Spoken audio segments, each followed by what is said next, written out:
नाटक की शुरुआत में महिला पात्र चेन ली को दिखाया जाता है, जो कक्षा में सो रही है और एक बड़े डिजाइनर बनने का सपना देख रही थी, जब अचानक वह खड़ी हो जाती है। यह देखते हुए शिक्षक कहते हैं, चूंकि तुम खड़ी हो, तुम्हें इस प्रश्न का उत्तर देना चाहिए। तो वह अपनी दोस्त से पूछती है, शिक्षक ने क्या पूछा? उसकी दोस्त उसे बताती है, उसने गणित के बारे में पूछा। सुनकर वह कहने लगी, गणित बहुत मुश्किल है और साथ ही यह बहुत उलझन भरा है। तभी पुरुष मुख्य पात्र शू वेई, जो कक्षा में देर से आया था, पीछे से आता है। तब शिक्षक पूछना शुरू करते हैं, वह लड़की जिसका नाम चेन ली है कहाँ है? इस नाम को सुनकर शू वेई वहां एक सेकंड के लिए रुक जाता है, क्योंकि वह पहले से ही चेन ली को जानता था।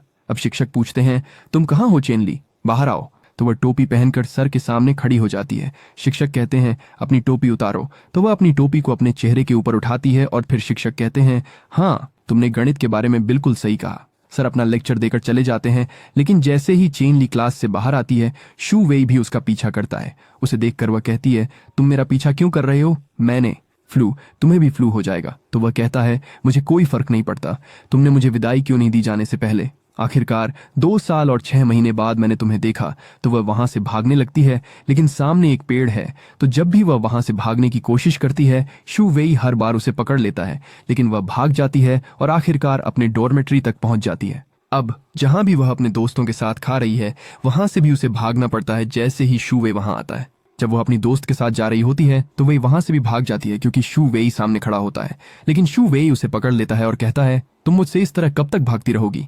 फिर तुम्हें मुझे जवाब देना होगा कि तुमने मुझे अलविदा क्यों नहीं कहा और चली गई। आखिरकार हम गर्लफ्रेंड बॉयफ्रेंड थे। लेकिन वह उसके हाथ को काटती है और वहां से भाग जाती है। अब उसकी एक रूममेट आती है और उसे एक निमंत्रण कार्ड देती है, जो चांदली के लिए था। चांदली भी बहुत खुश है और उसे खोलती है और वह उन्हें बताती है, मुझे हांगू द्वारा आमंत्रित किया गया है। लेकिन फिर उसे पता चलता है कि वह असली निमंत्रण कार्ड नहीं था, बल्कि एक नकली कार्ड था। इसे देखने के बाद वह कहती है, मैं जरूर जाऊंगी।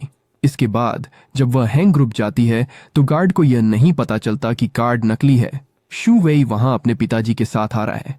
दरअसल यह कंपनी उसके पिताजी की है, लेकिन अपनी कंपनी में काम करने के बजाय वह अपनी खुद की बिजनेस शुरू करना चाहता था।